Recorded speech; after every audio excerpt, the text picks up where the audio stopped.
بہت سارے لوگوں کے ذہن میں یہ سوال پیدا ہوتا ہے کہ نہانے کے بعد فرض غسل کرنے کے بعد کیا دوبارہ ہمیں وضو کرنا ہوگا؟ حالانکہ ایسا نہیں ہے، بلکہ غسل کرنے سے پہلے جو وضو کیا تھا وہی وضو کافی ہے، دوبارہ وضو کرنے کی ضرورت نہیں ہے۔ اسی طرح غسل کے دوران بھی وضو کرنے کی ضرورت نہیں ہے۔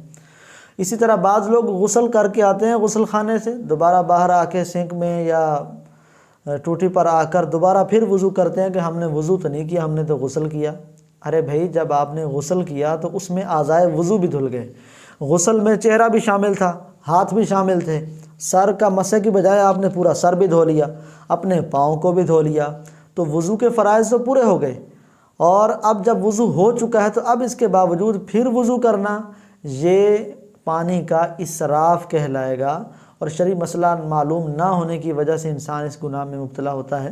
تو جس نے غسل کر لیا تو غسل کرنے کی صورت میں اس کا وضو ہو گیا۔